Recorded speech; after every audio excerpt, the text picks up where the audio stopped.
बात अगर विधानसभा चुनाव की जाए तो सिद्धार्थनगर जिले में 6वें चरण में चुनाव होना है।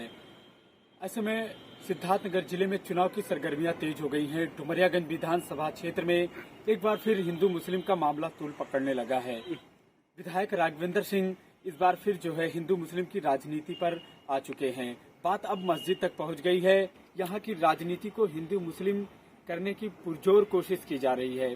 आइए हम पहले यहाँ से विधायक रहे व मौजूदा भाजपा प्रत्याशी राघवेंद्र सिंह का एक बयान सुनाते हैं। जय श्री राम! जय श्री राम! जय श्री राम! अरे हरामखोरों सुनो, यहाँ मैं भाषण दे रहा हूँ। कल तुम्हारा माइक चेक कराऊंगा, परमिशन है कि नहीं। और अगर परमिशन नहीं होगा तो तुम्हारे मस्जिद से माइक उतरवा दूंगा।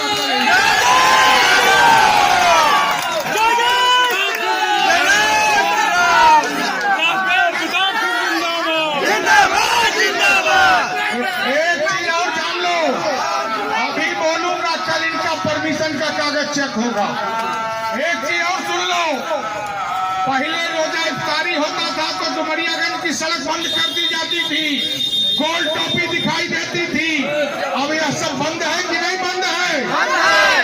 आने वाले दिनों में फिर ये भगवा सरकार बनाओ, मोदी को ताकतवर बनाओ।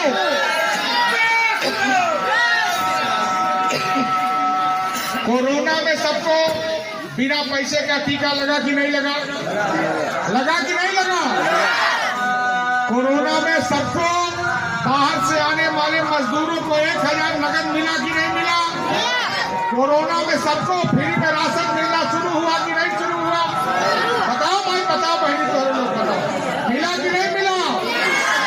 और हिंदू को मिला, मुसलमानों को मिला, और उसके बाद दूसरी बार और फिर तीसरी बार हम 1 किलो चना भी दे शुरू कर दी, हम रिफाइंड का तेल भी दे शुरू कर दी, हम नहीं। और जे हराम खोरी करे वाला हो ओका नमक भी दे शुरू कर दिया। नमक खाए कर अगर हराम खोरी कर दो तो कतई बर्दाश्त नहीं। वहीं इसको लेकर आम आदमी पार्टी से प्रत्याशी काजी इमरान लतीफ भी कम नहीं है। उन्होंने विधायक राघवेंद्र सिंह को खुला चैलेंज कर दिया और कहा कि विधायक जी आइए, इस बार आपको एक शिक्षित प्रत्याशी से पाला पड़ा है। आइए हम लोग विकास के मुद्दे पर बात करते हैं और इस बार डुमरियागंज की जनता विकास और शिक्षित को चुनने वाली है। देखिए, राघवेंद्र प्रताप सिंह जी जिस तरह की अमर्यादित भाषा का इस्तेमाल नफरत फैलाने के लिए कर रहे हैं वो कोई पहली बार नहीं कर रहे हैं। मुझे समझ में नहीं आ रहा है कि डुमरियागंज में इतनी हाय तौबा क्यों मचाई जा रही है, इतना हो हल्ला क्यों किया जा रहा है। क्योंकि 2012 में जब वो पहली बार चुनाव लड़ने के लिए आए थे तब भी उन्होंने नफरत का सहारा लिया था। 2017 के विधानसभा चुनाव में उन्होंने नफरत का सहारा लिया था और आज भी वो अपनी नफरत वाली ही भाषा का इस्तेमाल कर रहे हैं चुनाव जीतने के लिए, चुनाव लड़ने के लिए। दरअसल उन्होंने पिछले 5 सालों में कोई काम नहीं किया है। इस वजह से वो जनता के बीच मुंह दिखाने के लायक नहीं बचे। उनको सिर्फ एक सहारा है कि नफरत फैलाइए, ध्रुवीकरण कीजिए और चुनाव लड़िए।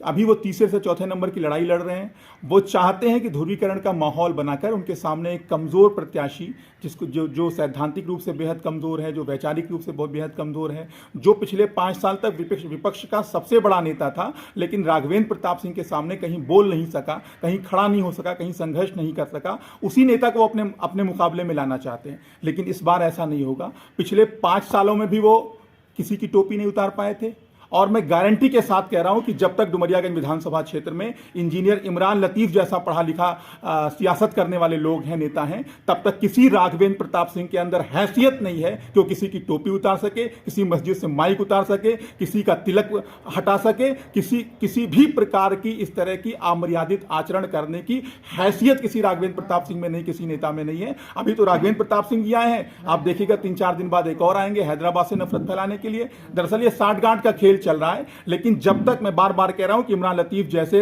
पढ़े लिखे नेता जब तक डुमरियागंज के अंदर हैं, अब वो 2017 वाली सियासत नहीं हो पाएगी। सबके माथे का चंदन है वो भी सुरक्षित रहेगा और सबके सर की टोपियां भी सुरक्षित रहेंगी। ऐसा माहौल बनाएंगे हम लोग डुमरिया। देखिए, डुमरियागंज में जो इस्लामिक आतंकवाद पहले था कि यहाँ पे जबरदस्ती हिंदुओं को गोल टोपी लगवा के रोजा इफ्तारी में शामिल कराया जाता था। मैंने कंडीशनल कहा है कि यह स्थिति दोबारा नहीं आएगी डुमरियागंज में मेरे रहते। हिंदुत्व, मान सम्मान, स्वाभिमान के लिए मैं अपनी कोई भी कुर्बानी देने को तैयार हूं और जो कहता हूं वो करता हूं। और इसी उद्देश्य में मैंने वो कंडीशनल जो शर्त रखी है कि आज अगर मुसलमान पूरे देश के इकट्ठा होकर के डुमरियागंज में पैसा इकट्ठा करके मुझे हराने का प्रयास कर रहे हैं तो मैं भी चुप नहीं बैठूंगा। डुमरियागंज के हिंदू मान सम्मान के लिए कुछ भी करने को तैयार रहूंगा।